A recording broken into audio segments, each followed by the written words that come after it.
Imagine a student who has read every sacred text. He can recite the sutras from memory. He debates philosophy all day. Yet, he feels empty. One day, he visits a Zen master. He says, "Master, I have studied all the scriptures, but I still don't understand truth." The master doesn't answer. Instead, he picks up a teapot.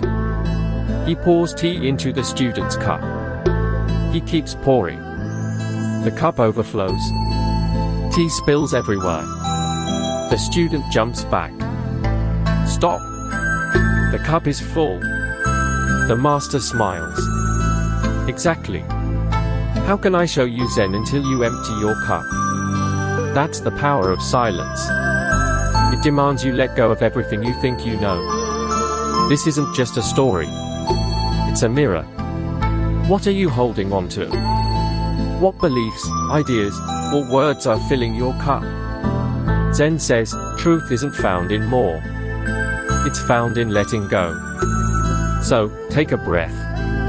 Empty your cup. Let's begin. This story echoes across centuries, originating from the Tang dynasty in China, where Zen Buddhism flourished. The student represents all of us. We accumulate knowledge like possessions, believing that more information will bring understanding. Yet, the master's simple act reveals a profound truth: the vessel must be empty to receive. Consider your own life. How many books have you read about happiness, yet still feel discontent? How many self-help courses have you taken, yet still seek peace? The tea overflowing is a metaphor for the mind cluttered with concepts. In Zen, this is called intellectual understanding. It's a barrier, not a bridge. The master's silence is not absence, it's presence. He doesn't explain because explanation would add more tea. Instead, he creates an experience. That experience is direct, immediate, and transformative. The student's shock is the first step, recognition that his approach is flawed. This is the koan of the overflowing cup. Can you see that your own cup is full? Full of opinions, judgments, and expectations. Emptying doesn't mean forgetting, it means releasing attachment. Imagine a child looking at the ocean for the first time.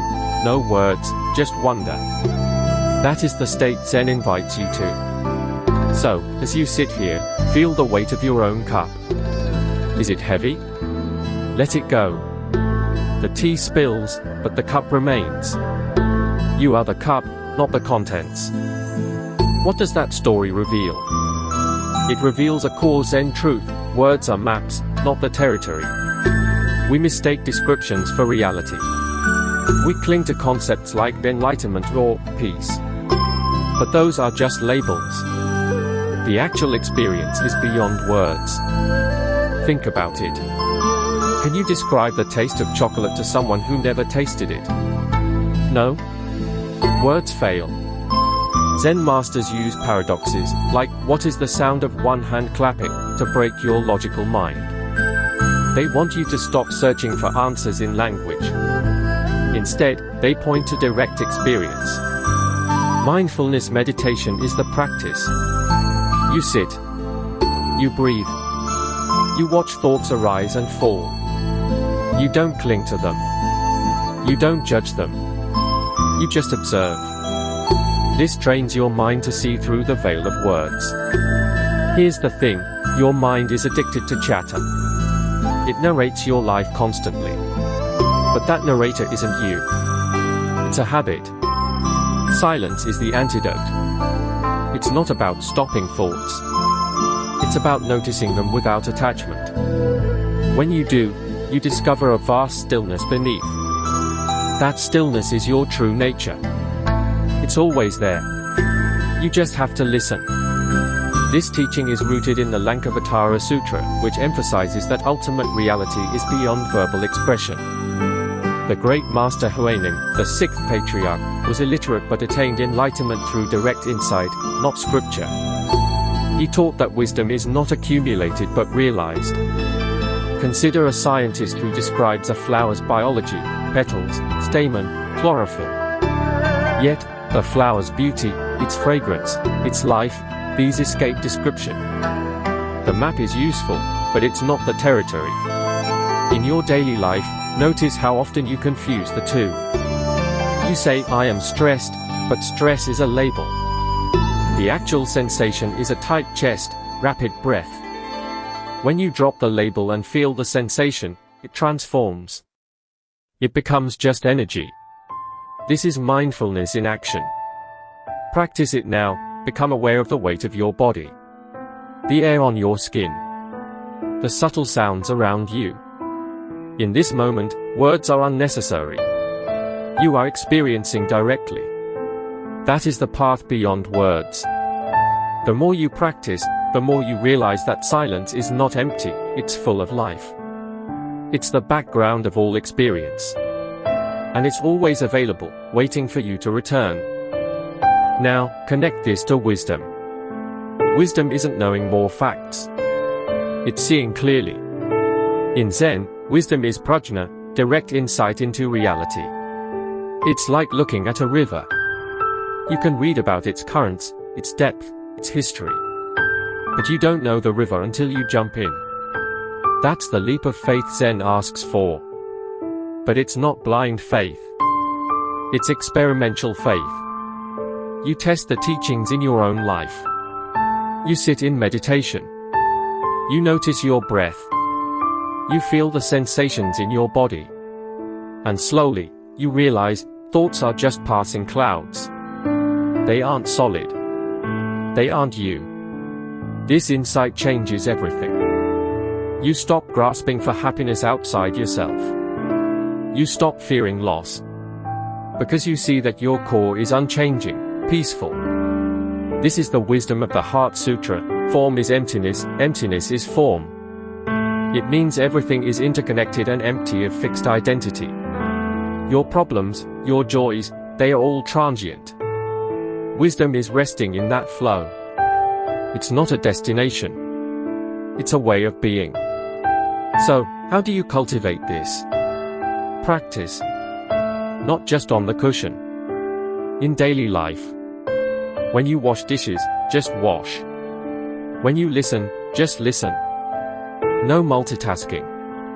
No mental commentary. That's mindfulness. That's wisdom in action. Let me give you a historical example. The Zen master Bankei Yotaku taught without scriptures. He would simply sit and say, your unborn mind is already Buddha. He urged students to trust their direct experience. Once, a monk asked, how do I realize this unborn mind? Bankei replied, when you are angry, who is angry? When you are happy, who is happy? The monk sat in silence and suddenly understood. This is prajna, seeing the witness behind all states. In your own life, try this. When a strong emotion arises, ask yourself, who is feeling this? Don't answer with words. Just feel the presence behind the emotion. You'll notice that the emotion changes, but the awareness remains. That awareness is wisdom. It's not something you acquire, it's something you uncover. The more you practice, the more natural it becomes. You'll find yourself responding to situations with clarity instead of reacting with confusion. This is the fruit of Zen, a life of ease amidst chaos. So, when you next face a challenge, remember the river. You can read about it, you can jump in. The wisdom is in the jump. Let's go deeper. Zen isn't about escaping the world. It's about seeing it as it is. The famous Zen ox herding pictures illustrate this journey. First, you search for the ox, your true self. Then you find its footprints. Then you see the ox. Then you catch it. But the final picture? You return to the marketplace with open hands. You help others. This is enlightenment, not sitting on a mountaintop forever, but coming back to ordinary life with compassion. The silence you find in meditation becomes a source of strength. You can be in a crowded room, yet feel completely at peace. You can face loss, yet remain centered. How? Because you've touched something deeper than words.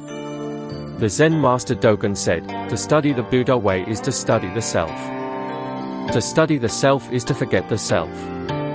To forget the self is to be enlightened by all things. This is radical. It means you don't have to become someone else. You just have to let go of who you think you are. That's the path beyond words.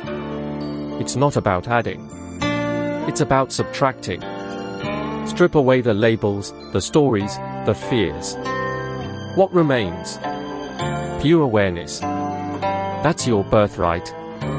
The ox herding pictures date back to 12th century China, created by the master Qian Shi Yuan. Each picture is a stage of awakening. The 10th and final stage, entering the marketplace with helping hands, shows a smiling man with a gourd of wine. He is ordinary, yet extraordinary. He doesn't preach, he simply lives. This is the ideal of Zen. Enlightenment is not a withdrawal from life but a full engagement with it. Consider the Zen master who chops wood and carries water. After enlightenment, he still chops wood and carries water, but now it's done with full presence. In your own life, you don't need to escape your job or relationships. You need to bring awareness to them. When you wash dishes, feel the warmth of the water, the texture of the sponge. When you listen to a friend, be fully there, not planning your response. This is the marketplace with open hands.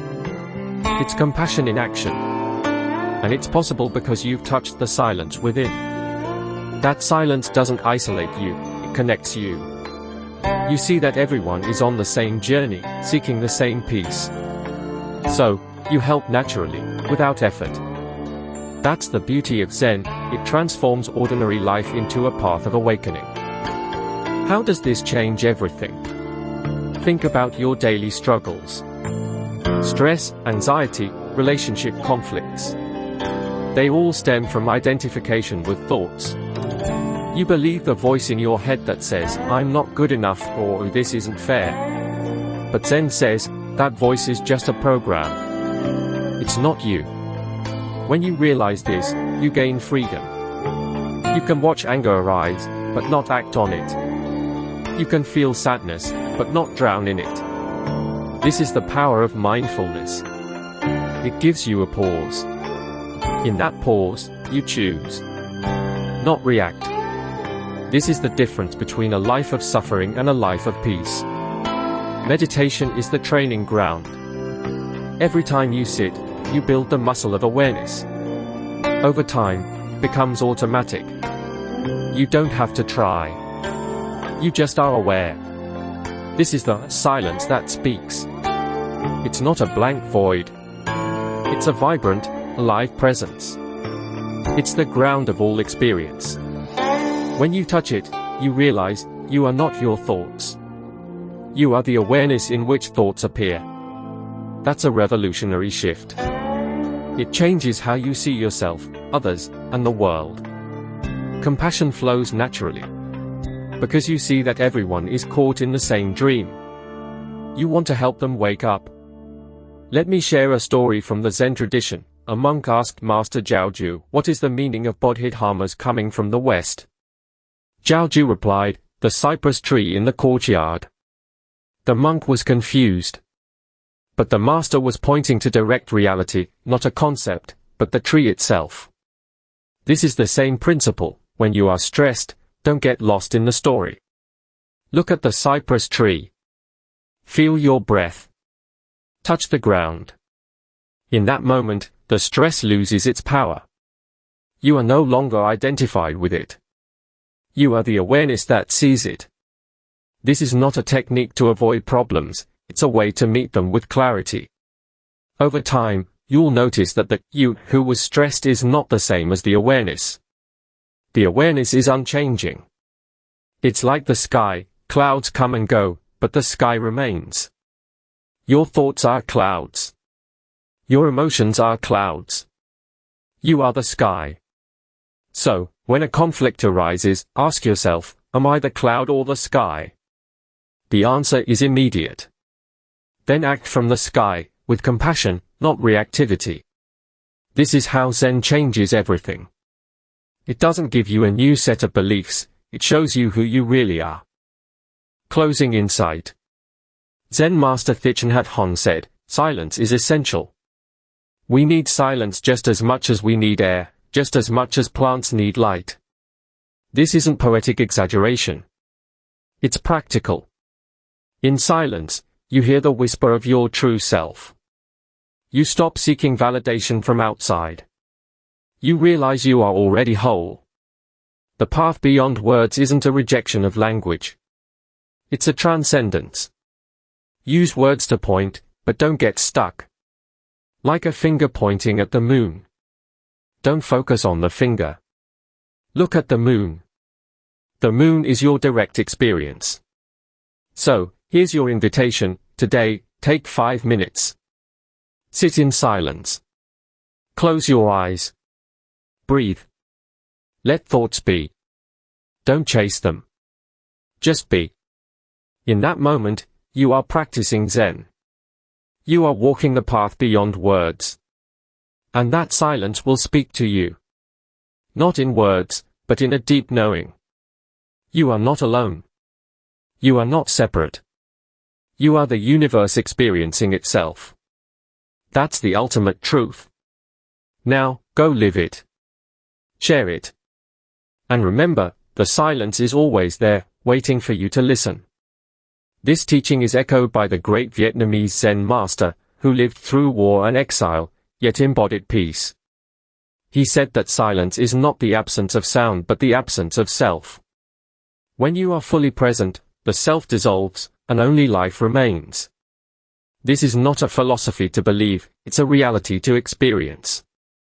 Try this tonight. Before sleep, sit in darkness. Don't think about your day. Just listen to the silence. At first, you might hear your own heartbeat, your breath. Then, deeper. There is a hum, a presence. That is the ground of being.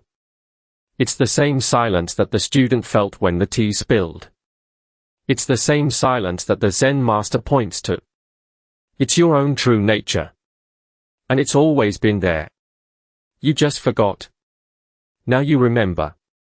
So, as you go forward, carry this silence with you. Not as a concept, but as a living reality. Let it inform your words, your actions, your relationships. This is the path beyond words. And it leads home.